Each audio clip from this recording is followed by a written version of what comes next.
ang kataas-taasang pagpupuri, pagsamba, pagluluhati ay nauukol lamang sa ating Diyos na buhay, sa ating pinakamamahal na Panginoon. Hallelujah, praise the Lord. At ganun na rin po ang dobleng paggalang at dobleng pagrespeto ko po sa huling propeta po sa ating kapanahunan, sa ating dearly beloved Evangelist Wildy Almeida, at sa mga aral na hindi po natin makakalimutan sa ating Assistant Pastor Lina C. Almeida, at pagbati na rin po sa buong family po nila, at ganoon na rin po sa mga bisita, mga datiang mga minamahal kong kapatiran, at ganoon na rin po sa live webcast po. Binabati ko po kayo ng isang magandang araw po. Hallelujah, praise the Lord. At especially na rin po, binabati ko na rin pong ating dearly beloved pastor. Happy birthday po, advance po, at pagpalain pa po kayo aming mahal na pastor. Hallelujah, praise the Lord. Ako po ay magpapasalamat at ihayag kung gaano kabuti at kadakila ang ating pinakamamahal na Panginoon dito sa banal na gawain ito. Alam niyo mga minamahal, na-save po kami, ang aking mahal sa buhay.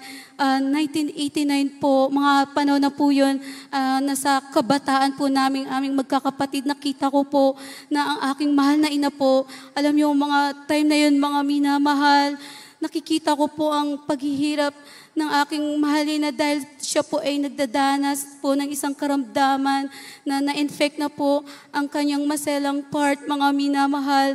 At ayon po sa kanyang pag-check up po sa Fabella Hospital, mga minamahal, kailangan niya po maoperahan.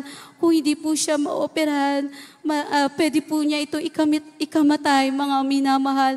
Alam niyo mga minamahal, nagbakasakali na lang po ang aking mahal na ina sa bahay, at ang mga oras na yung mga panahon na yun, mga minamahal, ayon sa patutuon niya po, napanood niya po ito, ang banal na gawain ito, that time sa Channel 13, mga minamahal. At alam niyo mga minamahal, sinunod niya po ang mga bilin at aral po ng ating dearly beloved Evangelist Wildy Almeida. Alam niyo mga minamahal, sa pagpapatuloy niya po pagdalo, mga minamahal, hindi niya na po namalayan ang kanyang karamdaman ay pinagaling ng ating pinakamamahal na Panginoon. So, nandalangin pagluhod ng ating dearly beloved parents in the Lord. Alam niyo mga minamahal, hindi lang po dyan nagtatapos ang himala at kapangyarihan ng ating pinakamamahal na Panginoon. Ang isa ko rin pong kapatid, mga minamahal, nasagasaan po ito ng isang pampasaherong jeep, mga minamahal, sa dako po ng Iloilo, mga minamahal. Alam niyo mga minamahal, ang aking mahal na kapatid na yan ay nasa grade 1 pa lamang po, mga 5 or 6 years old, mga minamahal. Alam niyo mga minamahal, alam naman po natin, once driver ka, talagang papatayin ka na lang po para isang gastusan, mga minamahal. Alam niyo mga minamahal, ang aking mahal na kapatid na nakaratay sa Iloilo Provincial Hospital, ang turo lang po ng ating dearly beloved parents in the Lord, tumawag, humingi ng habag at awa sa ating pinakamamahal na Panginoon, dahil hindi niya tayo bibigoyin at hindi niya tayo pababayan pag gusto to ang ating Diyos at makapangyarihan siya. Alam niyo mga minamahal, nag-alay lang po ang aking mahal na ina ng pag-aayuno, mga minamahal. Nagdala lang po ng mga elders po doon po sa dako ng hospital na yan, mga minamahal. Alam niyo mga minamahal, ang left leg ng aking mahal na kapatid na babae na yan, mga minamahal, talagang totally fractured, durog na durog po, mga minamahal, ang buto niya. At kailangan na lang pong putulin, mga minamahal. Alam niyo mga minamahal, after po siya, mapanalanginan ng aking mahal na ina, ng mga beloved elders po sa dakong Iloilo. Alam niyo mga minamahal, ang putol na durog na buto ng aking mahal na kapatid na left leg niya po, ito po'y pinagdugtong ng ating pinakamamahal na Panginoon Jesus sa paunang dalangin at pagluhod ng ating dearly beloved pastor. Alam niyo mga minamahal, hindi lang po yan mga minamahal ang kapangyarihan at kabutihan ng ating pinakamamahal na Panginoon Jesus. Ang aking isang kapatid din po, mga minamahal na kababae, mga 4 or 5 years old naman po, Ito po'y kinagat ng ligaw na aso, mga minamahal. Kinagat po siya sa left arm niya po, mga minamahal. Talagang, noong mga oras na yun, nakita ko ang mahal na kapatid ko. Talagang andun yung habag ko, mga minamahal. Dahil lumabas na po ang laman po ng kanyang left arm, mga minamahal. Pasintabi po sa mga kumakain. Alam yung mga minamahal, ang sabi ng mga kapitbahay namin, itakbo sa hospital, ipa-check up at pagamot. Alam yung mga minamahal, ang turo lang po ng ating dearly beloved parents in the Lord, ng ating malapastor, tumawag, humingi ng saklolo, humingi ng habag at awat, humingi ng habag at awat. Magpuri sa ating pinakamamahal na Jesus. Alam niyo mga minamahal, hindi na po namalayan namin na ang kagat ng left arm po ng aking mahal na kapatid, ito po'y hinilom ng ating pinakamamahal na Panginoong Jesus.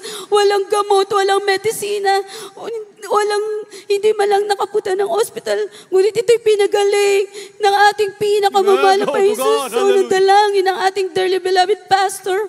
At mga minamahal, hindi lang po yan nagtatapos ang kabutihan at kadakilaan ng ating pinakamamahal na Panginoong Jesus. Alam niyo mga minamahal, ang abang lingkod niyo po ay isang high school graduate lamang, mga minamahal. Alam niyo mga minamahal, sa ganang akin, wala po akong magagawa. Ang lahat-lahat lamang ay tang sa ating pinakamamahal na Panginoong Jesus lamang. Alam niyo mga minamahal, ako po ay na-heart sa isang international bank. At hindi lang po yan mga minamahal, na-hire din po ako sa isang one of the top insurance company po dito sa ating bansa.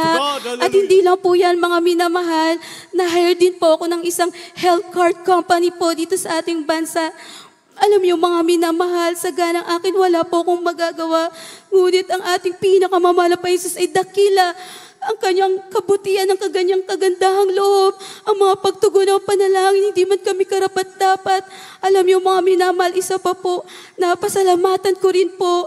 Alam niyo mga minamahal, kung naalala po natin ang panawagan po ng ating beloved children po, ng ating parents in the Lord, na yung pagputok po sa Bulkan Taal, mga minamahal, dahil po marami po tayong mga minamahal na kapatiran na salanta po doon. Alam niyo mga minamahal, nagkaroon po ako ng desire na gusto ko makapagbigay at makiisa po sa panawagan ng ating